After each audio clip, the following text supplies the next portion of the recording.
Well, both my husband and I are firefighters, so my son Landon is 3.5, and he all the time plays fire truck, fire call, and loves everything that we do, knows that we go to help people, and can't wait to grow up so he can be a firefighter too.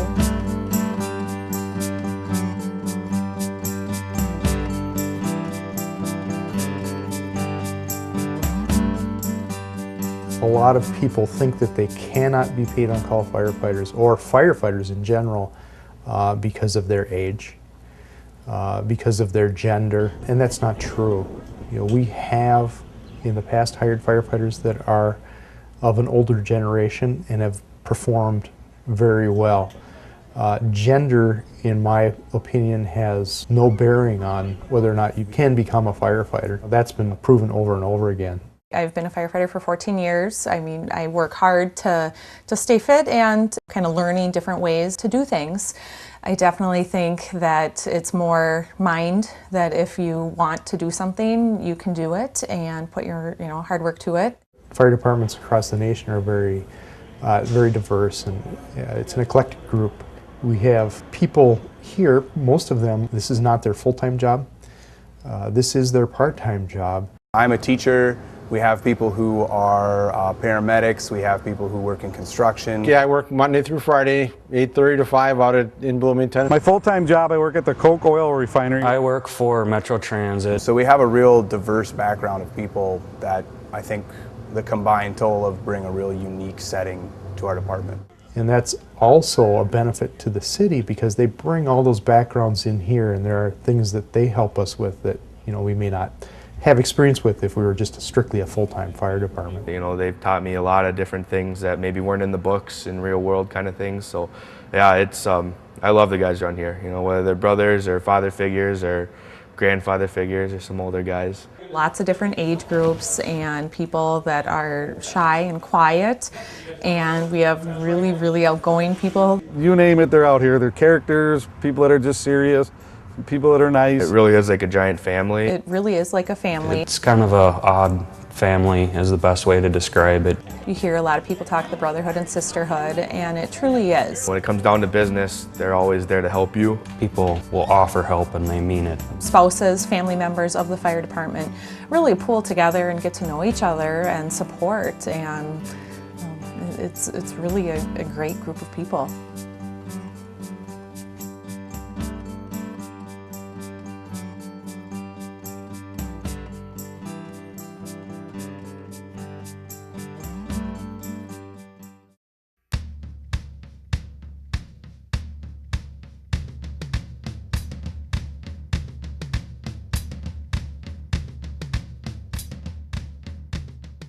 If you were to be offered a job with the fire department, first of all, there's some certain conditions that you have to meet. We're going to ask you to go through a physical exam to make sure you're healthy.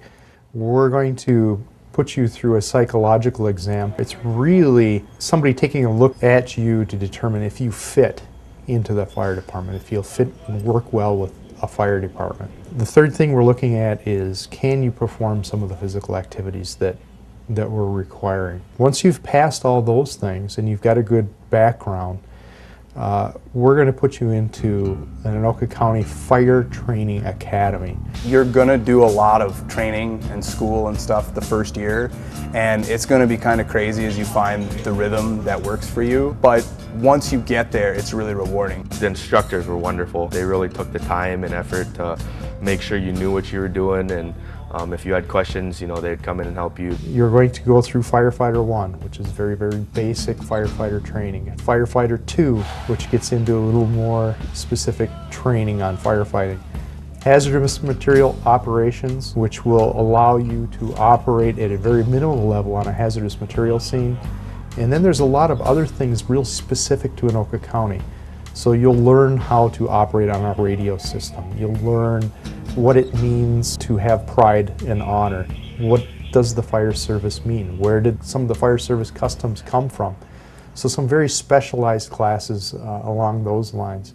Part of being a firefighter in the city of Fridley is you have to be an EMT also. The majority of our calls actually are medical. I didn't have any of the background, so I started with the EMT stuff. And that's about 115 hours of specific emergency medical training. Once you've completed all those things, then you're prepared to come back into Fridley Fire Department and start learning how we operate. We have a field training program where we get paired up with one of the other firefighters that have been here for a while, and they kind of check us off and tell us how to do stuff. After all the training is over, we're looking at a commitment of 10 hours a month on shift, a couple of hours each week in training, and we ask firefighters to make 30% of the calls when they're called from home. It's maybe 3 or 4 times a week. Those are the people that we're looking for. So you have to make the decision that I'm going to try to go the long haul, and I'm going to really experience and get through that first year, 2 or 3. Put a lot of effort into it. We ask for a lot of dedication. It's a big time commitment that we're asking for. But I think that people should give it a try. It's very rewarding. Once you get into that groove, you find what works for you. You're going to get comfortable and you're going to know what you're doing. I just can't say enough how, what a great opportunity it is to be a firefighter.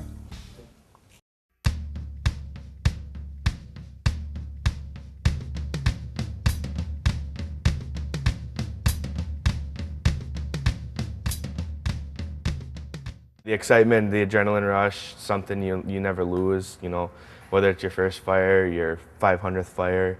If you're gonna have a part-time job, why not have something that you can, have a little of excitement over? I don't sit at a desk and have to type at a computer every day. It's a very unique job. I never know when I come to work what the day is going to bring. It has a very good reputation. People really look up to you in the fire service. And it does give you goosebumps when little kids are out there waving at you and wanting you to honk the horn on the trucks. It's always a great time for us to take the time and teach them fire prevention and fire safety and just get to know people in our community. What I find I like best is really helping people that are just feel very lost and aren't sure what to do in situations. You can bring relief to someone on their worst day. I have a soft heart for our elderly people because, someday we're all going to be in their shoes. And I just think it's very rewarding when they can call and feel that somebody can come. Being able to help people and know that I can actually make a difference in somebody's life. Unfortunately, my father passed away, and we had to call an ambulance to get him to the hospital his last week. And what they were able to do for us was pretty empowering, and it helped everyone out emotionally, and that was something I wanted to kind of pay forward. For me personally, it's just continuing to follow in the footsteps of all the men and women that have come before me and live up to those expectations and keep the good name of the fire department, keep having that positive impact, keep helping people when they're having bad days, and just make it more than a job, make it a calling, and really push yourself to do good things. It's really rewarding when people thank you for everything that you do for them and to be there to do it for them.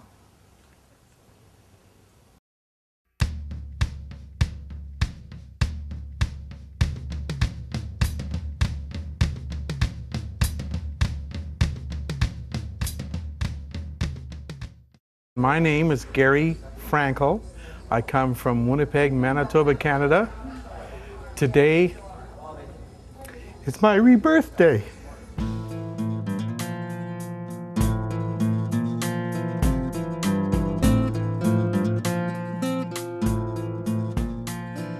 I get a little teary-eyed when I think about it. My wife heard me take my last breath, and within 30 seconds, I had 2 security guards in my hotel room to start CPR. And in less than another minute or 2, a Fridley Fire Department attended, and right behind them was the paramedics and the Fridley Police Department. There were 9 very large gentlemen in a little hotel room working on me.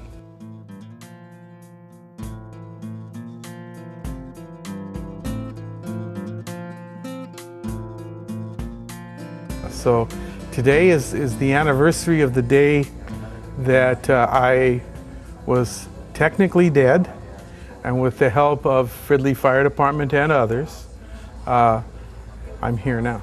And he comes down not for the money, but for the passion of the game. And just the fact that it's here in the heart, and then the fact that it was his heart that gave him some issues here, and that you know, the doctors were able to help, and that the first responders were Fridley Fire is a blessing. What would you say to them, particularly based on the fact that I can stand here and ask you these questions? The ripple effects not only benefit the people you save, but their family and their co-workers and their neighbors and everybody in their lives that they touch.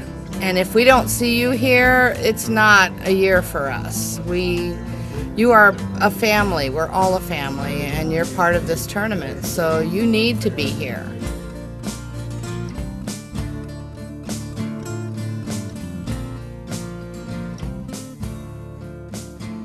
What I can say to anyone considering doing this is, if you really believe that you can help somebody, even if nobody recognizes it, even if the only person that knows it is you and perhaps the folks you work with, then you might be the right person for the job. The bottom line is, if you feel that calling, as I did a long time ago, to try and help save people, you're looking at what happens when it goes right. A lot of times it doesn't. You don't save every cardiac arrest, you don't save every heart attack, you don't save every accident victim, but when you do, there's no other feeling like it in the world.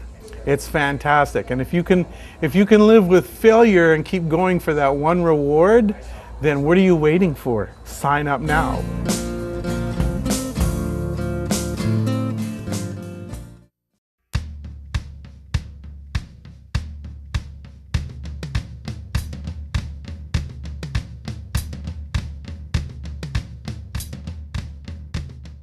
After 14 years so far in the fire department, I've got tons of calls and just really great memories. We're running on that burning building or that car accident. From diabetic emergencies to cardiac arrest. The big storm, the tornado that comes through. Being able to help deliver a baby. You know, we're not always going and pulling somebody out of a burning building. That's not reality. One day we might be doing rental housing inspections. One day we might be cleaning fire trucks. There's a wide array of stuff, so quite a variety. Part of the Fridley Fire Department, we're on the we put people on what is called the North Metro Specialized Rescue Team, SRT, which is, you name it, anything out of the ordinary, ropes, shovels, digging.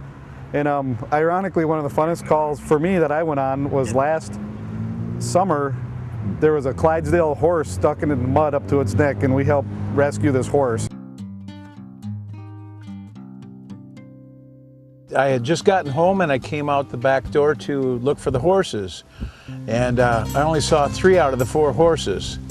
So I started panicking a little bit and making some phone calls and contacting some neighbors and friends and wondering if I was going to be on the 6 o'clock news chasing a Clydesdale down Lexington Avenue.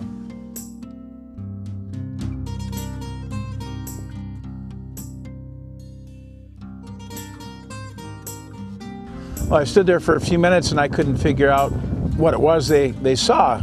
So I started walking in that direction, and out of the corner of my eye I saw a movement down in this drainage ditch. Now the drainage ditch has water in it right now, but last year by this time we had less rain and it looked like you could walk across it. And I think Captain decided he would walk across it because he was going to get to the other side to the greener grass.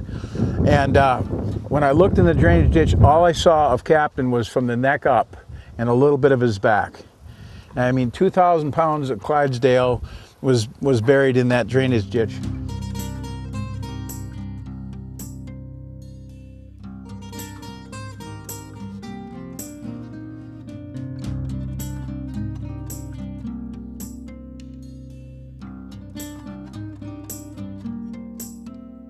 I told Arliss I didn't think he was going to make it, and I had no idea how we'd get him out of there.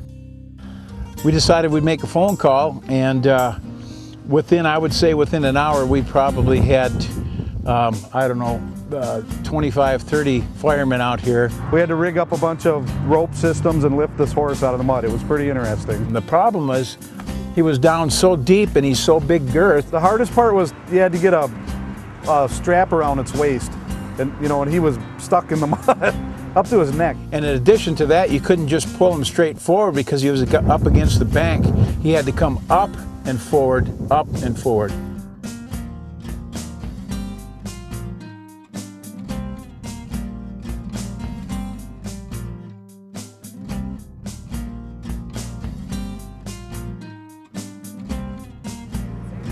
I just remember when we got him out of the mud, the horse was looking at you like, wow, because he had been in the mud all day, you know.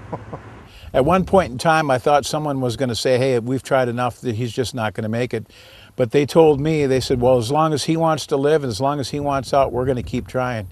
And they did it. It was the best experience we've ever had, and we were blown away at the willingness that these guys showed. And it was 1:30 in the morning when the last guy finally left. They just were amazing. He's here today because of the firemen. I mean, Captain would have been gone, there's no doubt about it. Can't thank them enough, that's for sure. Everybody should at least give us a try. We have a great department here. I feel really fortunate to be here at Fridley. Give it a chance. And we have 3 stations in Fridley, and there's staffing needs in all of them, so it doesn't matter what end of the city you live in, and they're looking for people. I can't say enough that it's just such a great place to be a part of. Being a firefighter, I mean, you don't really lose the excitement. It's almost like playing a sport. You know, it's exciting. It's very rewarding. It's something that most people, you know, will never look back and regret that they did in their lifetime.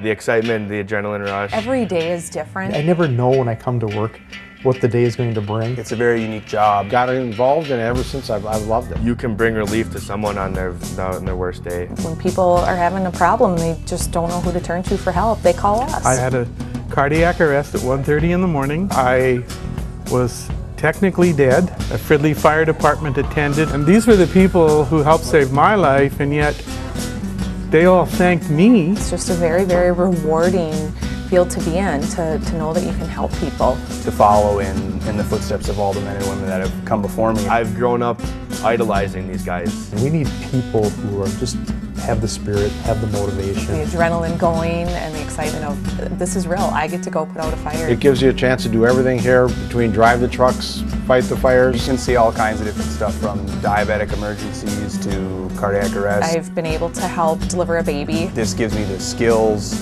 and the experience to do something in those situations and be a positive force. He's here today because of the firemen. When I looked in the drainage ditch, all I saw of Captain was from the neck up and a little bit of his back. 2,000 pounds of Clydesdale was buried in that drainage ditch.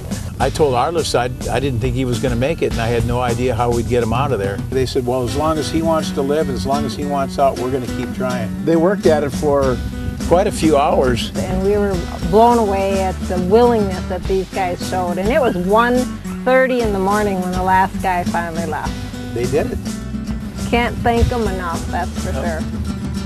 You're here to serve the community, and that's what it's about, and I thoroughly enjoy that. You know, what a great opportunity it is to be a firefighter. I'm a father, a husband, a teacher, and a firefighter. It's a great opportunity. One of honor, pride, courage. Very rewarding. It's really awesome. Make it more than a job, make it a calling. Give it a chance. What are you waiting for? Sign up now.